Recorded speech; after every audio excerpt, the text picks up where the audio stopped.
with somebody. Yeah.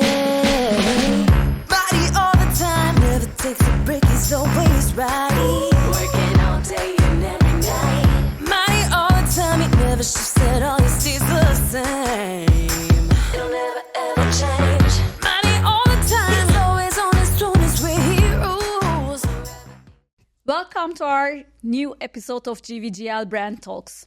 Today we are exploring a very critical topic that I'm personally passionate and feel enthusiastic about: why growing women leaders matter and how to achieve equal pay. Today I'm joined by an amazing woman, Zakia By, whom I met when our paths crossed through the launch of HBA, Healthcare Business Women's Association Middle East Chapter.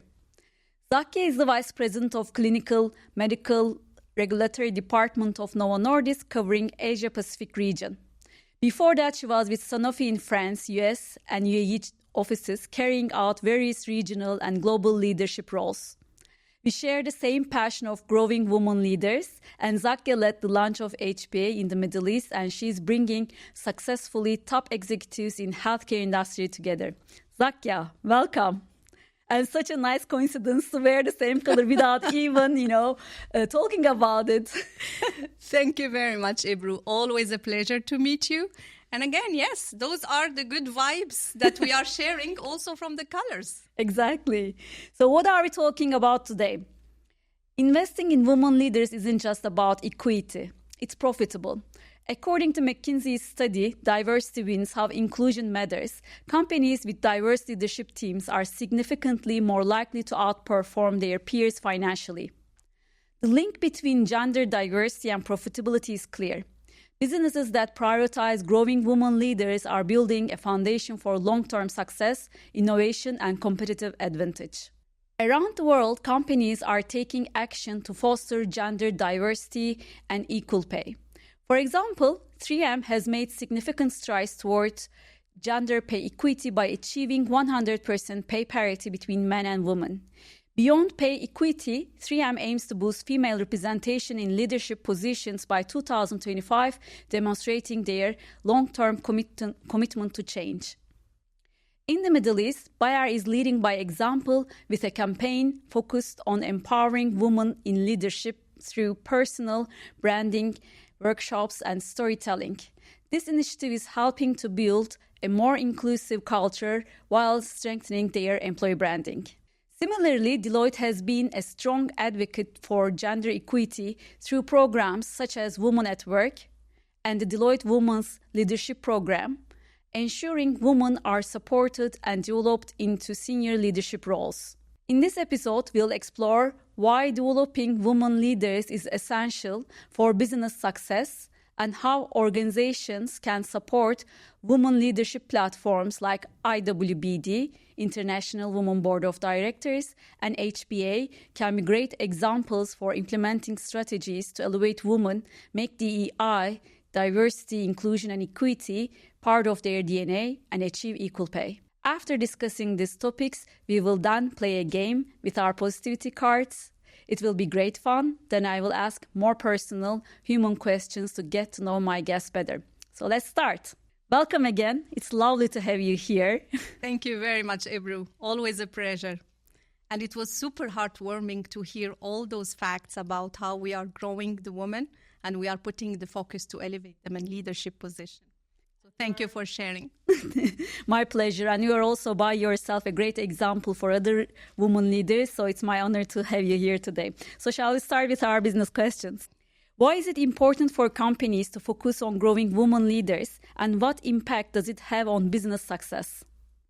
What a great question. And I think you did a bit put in your intro how focusing on it from the McKinsey that shows that having women in leadership position really help the companies who are great into the top quartile, into having increasing profitability. And it comes for different reasons that maybe I can share with you from my experience as well as from the company that I'm working with, which is Novo Nordisk. So to me, having women in leadership position drives innovation. From an aspect that women always bring different perspective, but also many other studies showed that having women and having a diverse group or a diverse team will also help into increasing creativity, but also put the team to solve complex problems together. From the other hand, I think it's also increasing and helping to foster the company reputation. You did manage to share great experiences from Bayer, from Deloitte, and from other companies. And from us, Novo Nordisk, we are also, as a company, as a pharma company focusing on diabetes, obesity, and helping many patients, we are also having to focus on diversity and inclusion by bringing a lot of women. So our CEO have shared that in few years, we will need to have more than 45% women in leadership position, which is VP and above. And that brings a lot of, again, hope to the women. We need to do more in order to elevate women and prepare them. So the company is not only having that as a KPI. We are also supporting into some programs. We call them Accelerate, we call them Elevate, and it has to also give the confidence and prepare with the right tools the woman to be ready for such leadership position. So on the other hand, also you mentioned business. So having also the women, it brings not only the insight, but also they understand the consumer better. Because the woman is there as the mom, as the sister, exactly, as the caregiver in many aspects. So as a marketeer, I think you would agree with me. Of course. You will give with accuracy what are the needs for which consumers so that the business will support, that we are supporting, will benefit. And in the Middle East, women are stuck in the middle. So organizations like HPA in healthcare industry, I think, will definitely help. And as you mentioned, having a leadership KPI is so important. And it's great that, some great companies like Novo Nordisk, putting this target. It's amazing to hear. Amazing. And also we're through HPA, it's not about one pharma what we can do, because we are doing great program in Novo Nordisk. I heard Bayer, I know Roche, through Mysoon, we are also doing, and across pharma. But this topic in particular, in order really to change the needle and go far, we need to do things together.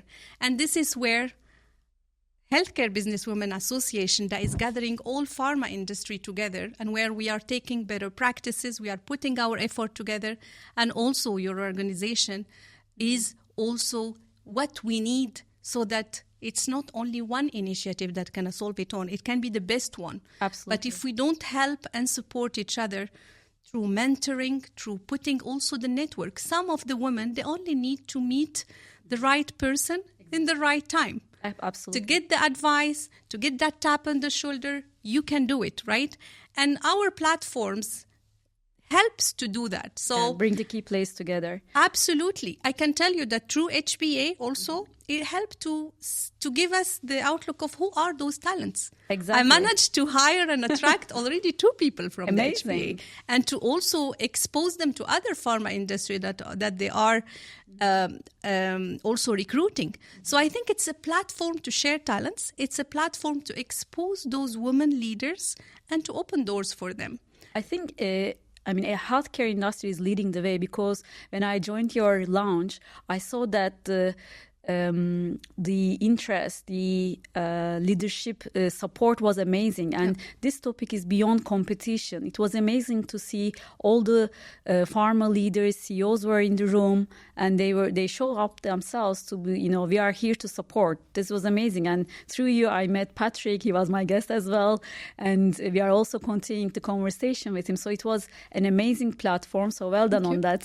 Thank you very much. We're just starting. Mm-hmm. And again, the way is very long, but we have a plan, and we have great volunteers as well that are by my side. That to really help and support elevating women and preparing them, as I said, for those leadership position. Maybe one additional one that from business perspective, how having women in leadership position can also help increasing, and you are in the company branding, the company branding and reputation. Today, it helps attracting talent. So those companies who are really doing all these efforts into diversity and inclusion, supporting women, doing the mentorship, opening those platforms for the women and preparing them, they rank very high into attracting that talent, but also retaining the best people they have in the company. Absolutely.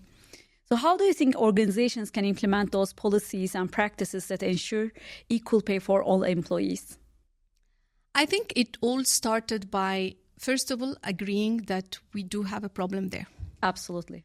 And we have a problem. And we do have a problem. And because we are all into, okay, but show it to me. We need the fact. And what we started to do is really inviting those companies through the pharma industry across and what we are doing into having those audit pay. So to give you and show, look, there is a gap and we need to do something. So first of all is awareness through audit pay. A second, the actions. And the actions comes from transparency. So we need to have the same role, the same job description, independently of the gender, that have equal pay. And in order to do that, we need to challenge the biases. So all those recruiters needs to be, all the employers needs to be really trained on challenging the biases, as well as having a platform that is showing in a very transparent way the pay. And I can also share what we are doing at Novo Nordisk. Globally, this is very transparent. So you can go and check the employee, and you can go and check that what salary is for what job title and for what job description. That's and amazing. We are now trying to take it outside of global and trying to implement it also in our region. That's amazing to hear. And if you don't measure it, you cannot, manage it. So it has to be measured and transparently reported back. I totally agree. And also companies who are doing well should communicate more. So 3M, I gave that example for equal pay. They achieved it. And when I met the leaders in the Middle East, I said, you should be communicating this. Like if you have already achieved it, you should be more vocal about it. Absolutely. And that's why I said transparency and communication. So the others follow. So the others follow. And again, we are showing that we are starting from somewhere, and this should be the norm, not the exception. Exactly. Not we should oh my God, we finally did it. It has to be fixed. It's an issue that needs to be fixed as a normality, not as an exception. Exactly. And what are the main barriers preventing women from advancing into leadership positions, and how can companies address these challenges? I think that's a great topic that we are addressing every time and every day through Healthcare Businesswomen Association. Every time we are doing a panel, that the question comes. And the first thing that comes is that, first of all, challenging the biases with all what we have discussed. Second is the woman itself. Being a woman, I think we all aim for perfection. And I don't recall all the studies that showed that a woman, even if she's sure that she's like ranking into green, all the criteria for a job, she will not apply. While a man, only when he clicked on 40%, he will think he's ready and he will go and apply. So first of all is to build that confidence into the woman. Absolutely. And that perfection is not the aim. They should, and for that, I think we should really help the woman. And we have a lot of programs that help through mentors, also guiding them into building the confidence, as well as preparing their path on where I am today and where I want to be tomorrow, and what I need to do and who can help me achieve it. So it's again starting and taking them from the awareness of their development area to the action on what I need to do in order to be tomorrow the leader of this company. Absolutely. And I think when I speak to executive headhunters and CHROs, they say, where are those women? I mean, we can't find them. But when you speak to the women, all these, potential amazing, great women leaders, then, they said, no, our jobs available. The challenge that they have is they need to be more seen. And for that, we are organizing personal branding workshops so that, they put their brand out there and they share more often their successful skill sets on LinkedIn or maybe externally in events, speak more often, Exactly. get out there, network, show yourself, it's a continuous journey, but they need to invest in themselves. And executive headhunters, CHROs, we are bringing them through IWBD, and I'm sure you're also doing through HBA. And more we do those engagements, I'm sure, we will also help elevate women leaders to be more seen. Definitely. It's all about also what we do as a woman. And I take it really personally. You said in your intro that we're sharing this passion. I think we should also lead by example and hold the hand and elevate those women. So because they still need to be sometimes pushed, encouraged, but also show that mirror with all this personal branding. Sometimes we are shy when we are successful as women. And but we need to be sharing more. Like Absolutely. If you succeed something, share. Share it. It's your achievement. Exactly. Take it with pride and share it. And it's not making you like someone who is bragging, because we always say, oh my God, people will look at me and say, I'm bragging. It's okay if you put it in the right context, because you should also lead by example. You can be the example of someone else who need to see you doing more and also shining so that they can do the same. Exactly.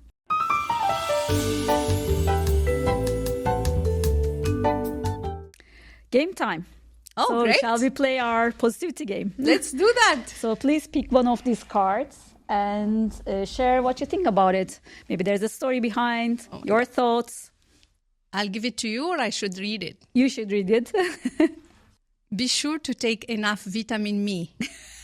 That's a nice one. That's a nice one. Okay. Yeah. And surprisingly, I was last week in the headquarters in Denmark, and I had the discussion with a great lady, and we have been discussing about the same. How do we really be sure that we are taking enough time so that we take care of ourselves? Because we have, and we as women in general, we like to be the octopus of the lives of any other people are surrounding us. So my advice to her, coming from my personal experience, saying that because she have a small daughter, and I was recalling also when my son was small, and I said I was also teaching him that mommy could have her me time. So since he was 4, he knew that mommy me time is something that he needs to respect. I was not respecting it myself all the time. However, I encourage all the women to do so, because otherwise we will be so exhausted to take more. And if we are on this journey, we really need to focus on ourselves. And it can be some small things, a walk alone, things that makes you happy, reading a book, meeting a friend that you like, taking your son and having but it should be something for you that you choose that makes you relax and makes you happy. I read this summer Robin Sharma's book 5 a.m. Club, and he was suggesting 2 times a week spa massage. So I think it's also important to recharge, and I remind you your promise to take me your famous spa. That's coming. I think that's. I also promised that to myself, so now I'm also doing it, and hopefully I can take you to my spa journey soon. Lovely. So thank you so much.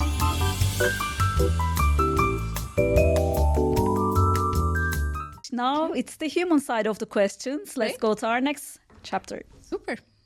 If you were a brand, which brand would you be and why? That's a great question. If I were a brand, I'll choose to be something related to nature. And I think you see it for my color in green. And I didn't do it on purpose today. That's why we are matching. But I really find energy into the nature. And since my time into university, I've always liked hiking. Because every time, and with all this stressful time we are going through, with how it helps to think, how it helps to that breeze, I feel human more when I'm walking into the nature. And that's why I promise myself every beginning of the year, I go again. It's mixing the me time as well as the brand I want to be. I want to be something green that represents that harmony and sync with the nature. Amazing. And if you were going to create a new brand, what product would that be or service would that be, and what would be your brand promise? That's something I thought about. It's and again, it's related to the woman. I really would like to do something for women, like a camp where we all go together, Retreat. we spend time, retreat, where we also share stories, where we walk in the We should do nature. this. And I'm thinking about it seriously. I Yeah. have a friend who is a psychologist, and she will be listening, hopefully, to this podcast. Maybe you can join us, where we even thought about what location, who are the speakers we will be taking. And I think we need it, because you need to take the women outside of their element, where Exactly. there is a lot of noise. We go for 5 days somewhere, and we share. Exactly. Sharing. We learn from each other. We walk into the nature, and we get a lot of Good spa, vibes. massage and vibes. So wait for my brand. Okay, very much looking forward to. I would definitely get it. Okay, great. Define your type of good vibes and your definition of good life. Oh my God, it's remind me of the launch of your brand, Ebru. And I told you that time that it's really needed. Good vibes, good life, because they are super interlinked, and you were super smart to put them together. So I think this is a brand that will stay, and it sticks with me, because I was sharing it every time someone say good vibes, I say good life. So it's first of all, it's super catchy. To me, good vibes are, again, where I am with the people I like, and where I manage to see people from inside. Because, again, it's where you feel you are in your element, and you are with the people with the same energy, which are family, friend, kids, and being in the place that gives you peace and harmony. Second thing, it's also related to where you are in sync with your core values. And for me, it's really generosity. It's the time to give back, and where I can help, I can support, and I can mainly help the woman into first well-being, but also succeeding in the career they choose, or I help them to choose to have. This is exactly you. Thank you for sharing this. So while we conclude, I would like to give my notebook. So thank you so much for so coming welcome. today. I couldn't see how the time fly. It's amazing. It's so short, Ebru. I thought we will have more time. I super like it. So thank you so much for having me. And it's a pleasure always to have those discussions with you, and to have you on board for all the projects we are doing. And you are a great partner for HPA, and also for us and for our project. Thank you very much. My pleasure. It's honor to have you today with me. Thank you. Thank you. As we conclude today's episode on why growing women leaders matter and how to achieve equal pay, our message is clear. Supporting women leaders and achieving equal pay aren't just the right thing to do. It's a business imperative. We discussed the importance of sponsorship making the part of the company DNA, and how organizations that invest in women leaders are more likely to foster innovation, higher employee satisfaction, and leading in building brand culture. The future of business lies in fostering diversity and inclusion. By prioritizing the growth of women leaders and ensuring equal pay, companies will create a more prosperous, equitable, and successful future for all. Thank you for joining us today. As GVGL Global Marketing Management, we look forward to empowering your brand journey as part of your go-to-market strategy. Stay tuned for more insights and inspiration, and thank you, Podster, for powering today's podcast show. So mighty all the time.